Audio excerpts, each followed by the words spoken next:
Hello everyone, my name is Safia Hoisein and I'd like to thank everyone for joining me today and giving me this platform to share my journey in science. I am a helicopter captain and in my spare time I like to climb mountains, travel, read and write. So what a lot of people don't know about me is that physics was my favorite subject in school and I actually chose it to study when I did my A-levels as well.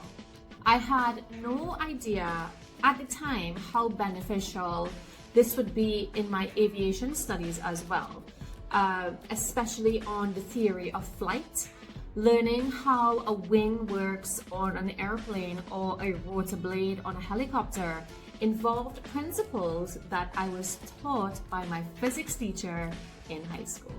A lot of the time, science brings about an image of people working in labs with white coats, looking into petri dishes. But I'd like to give you a few examples of how science plays a major role in aviation. Before each flight, I check the weather conditions for the area that I will be operating in. I rely on meteorological data to plan the route of my flight, which, as an example, can sometimes look like this. When I'm in the cockpit, I have a weather radar, which is a device used to detect and display precipitation and other atmospheric phenomena. It works by emitting radio waves which bounce off particles in the atmosphere and then return to the radar, where it then paints a picture for pilots to easily interpret.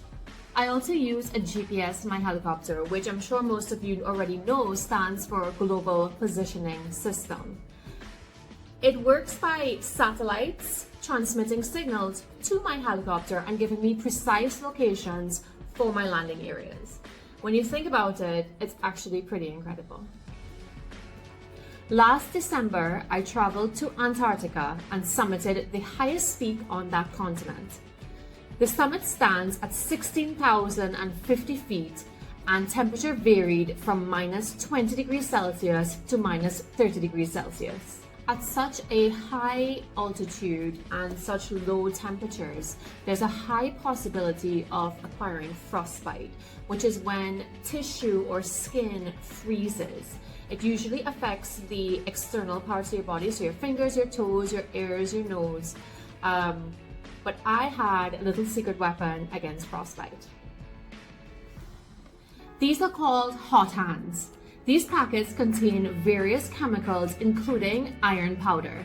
When the packet is opened and exposed to oxygen and shaken up, mixing all the chemicals together, the byproduct is a release of heat which can last up to 8 hours.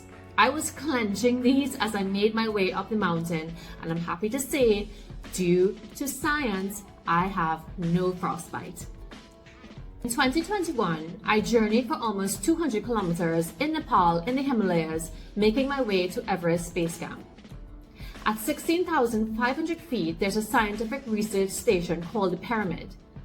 There, scientists study the environment, like how quickly the glaciers are melting.